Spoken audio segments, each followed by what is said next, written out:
আজি দুদিন ধৰি বতৰটো ভাল কৰিছে, সেইকাৰণে ভাবিছোঁ অলপ ফুলত টাইম দিওঁ। ফুলনিখনো পূৰা হাবি বনেৰে পূৰা ভৰি পৰিলে। আৰু এই হেজজোপা মই আজি 1 মাহৰ আগত ইয়াৰ শ্বেপটো কাটিং কৰিছিলোঁ।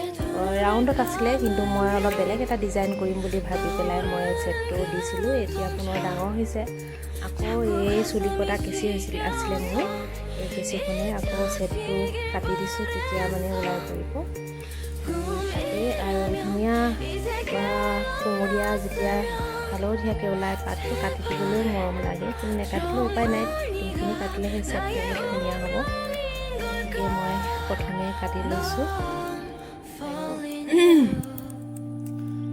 বাৰিষা ছিজনত বহুত সোনকালে গছ গছনিবিলাক ডাঙৰ হয়, ফুলবিলাকো ডাঙৰ হয়, লগতে ঘাঁহ বনবিলাকো সোনকালে ডাঙৰ হয়।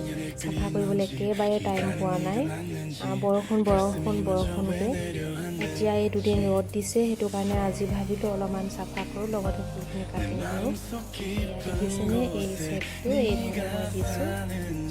বহুত ধৰণৰ বহুত ডিজাইন দিব পাৰি, কিন্তু মোৰ গছজোপা সৰু হৈ আছে কাৰণে মই প্ৰথমে এই শ্বেপটোৱে দিছোঁ। কেনেকুৱা লাগিছে জনাবচোন আপোনালোকে।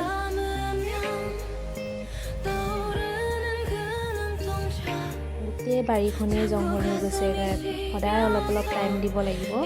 আৰু এইফালে এইজোপাও মই গোলকৈ কাটি থৈছোঁ, সেইটো অলপ ডাঙৰ হৈ গৈছে। আকৌ মই অলপ ডাঙৰকৈ কাটি দিওঁ।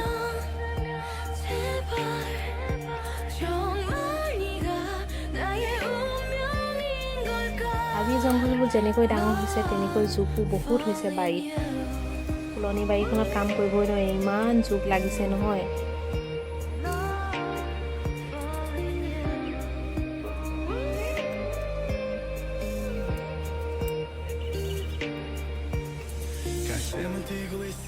여전히 날 보고 있어. 자꾸만 숨이 막혀서 아직은 멀리에서 너를 지켜보고 싶어. 내가 또 왜 이러는지. 처음 너를 봤을 때부터 다르게 운명의 시간은 또 더디게 같이 내 가슴은 널 향했고 내 심장은 다시 또 뛰었고 꺼져버리던 희미한 불빛 너로 인해 다시 타오르는 눈빛 마치 오래전부터 널 사랑한 것 같아. 뭔가에 끌리다 끌려. অলপমান বাকী আছে, সেইখিনি মই কৰি লওঁ। বহুত কাম আছে ফুলনিখনত, মানে কোনটো প্ৰথমে কৰিম মানে একদম ভাবিবই নোৱাৰি মানে। সেইকাৰণে মই প্ৰথমে গেছকেইটা কাটি লৈছোঁ, তাৰপাছত ভাবিব লাগিব কোনটো কাম কৰিম। আৰু এইফালে মোৰ পাতবাহাৰখিনিও পূৰা ওখ হৈ গ'ল। কেইবাটাও কালাৰ মই ইয়াত ৰুই থৈছোঁ, ইয়াৰ চেভেই নাইকিয়া হৈ গৈছে। আৰু যিমানেই কলম কৰিম নহয়, সিমানেই শ্বেপটো ধুনীয়া হয়। মই আজি বহুত দিন হ'ল কলম কৰা নাই কাৰণে ফুলবিলাক ফুলি উঠিছে। ফুলবিলাক ফুলিলে মানে শ্বেপটো বেয়া হয়, সদায় ফুলবিলাক কাটি দিব লাগে, তেতিয়া তাৰ ধুনীয়া শ্বেপটো হৈ যায়। আৰু মোৰ ইমান দীঘল দীঘল হৈ গ'ল নহয়, সেইকাৰণে ভাবিছোঁ আজি অলপমান গোটেইখিনি কলম কৰি দিম। এনেকুৱা ফুলৰ পাতবাহাৰৰ কালেকশ্যন কৰি ভাল পাওঁ মই। মোৰ ওচৰত আছে কেইবাটাও কালাৰ, সেইখিনিকে এতিয়া কাটিবলৈ লৈছোঁ। এতিয়া কাটি দিম আৰু 15-20 দিনত ইয়াৰ শ্বেপটো বহুত ধুনীয়া হৈ আহিব আৰু আপোনালোকক দেখুৱাম। তেতিয়া আকৌ মোৰ এই পাতবাহাৰখিনি কেনেকুৱা হৈছে, মই পাতবাহাৰ বুলিয়ে কৈ দিওঁ। পাতৰ বাহাৰ মানে, আৰু পাতৰ ডিজাইন আছে কাৰণে মই এই ফুলটোকো মই পাতবাহাৰ বুলিয়ে কওঁ। সেইখিনিকে অলপ ঠিক কৰোঁ বুলি ওলাইছোঁ। আৰু ছেকেণ্ড টাইম দিনত বহুত ৰ'দ পৰে, সেইটো কাৰণে কাম কৰিব নোৱাৰি। ছেকেণ্ড টাইম পাওঁ 4টা বজাৰ পিছত অলপ টাইম দিওঁ, আকৌ সন্ধিয়া সোনকালে হৈ যায়। বেছি দেৰি কাম কৰিবও নোৱাৰোঁ, এই 2-এটা কাম কৰি সামৰিব লগাতে পৰে। আজি সেইকাৰণে অকল এই কলম কৰা কামটো কৰিয়েই ফুলনি বাৰীখন সামৰিব লাগিব যেন পাইছোঁ।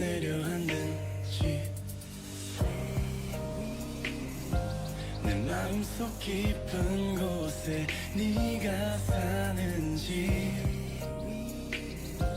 내 안에 숨겨왔던 진실 나의 두 눈을 감으면 떠오르는 그 눈동자 자꾸 가슴이 시려 দেখিছেনে এনেধৰণে মই কাটি দিছোঁ।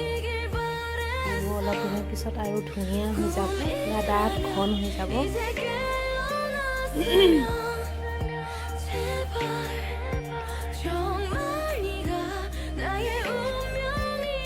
ফুলৰ টাববিলাকতো পূৰা ঘাঁহ গজি গৈছে, চাফা কৰিবলৈ টাইম পোৱা নাই। চোতালৰ মুখতে আছে যদিও মই টাইম উলিয়াব পৰা নাই, সদায় কিবা নহয় কিবা বিজি থাকিব লগাত পৰে। পূৰা জংঘল হৈ গৈছে, গোটেইখিনি কৰিম ক'লে বহুত দিন সপ্তাহ দিন লাগি যাব এইবিলাক চাফা কৰিবলৈ, কিন্তু এটা এটাকৈ কৰিব লাগিব। তাকে আজি অলপমান সময় দি অলপ চাফা কৰিবলৈ চেষ্টা কৰিছোঁ ফুলনিখন। লগতে আপোনালোককো দেখুৱাইছোঁ, এইবিলাক দেখিছেনে গোটেই ঢেকীয়া বন গজি শেষ, পূৰা জংঘল এতিয়া গোটেইখিনি বহুত কাম আছে মোৰ ইয়াত কৰিবলৈ।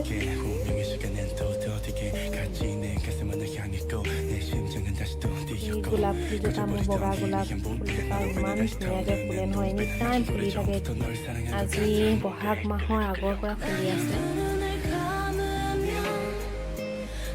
দুমৈ হয়, ধুনীয়া ফুলে ছিজনত দি।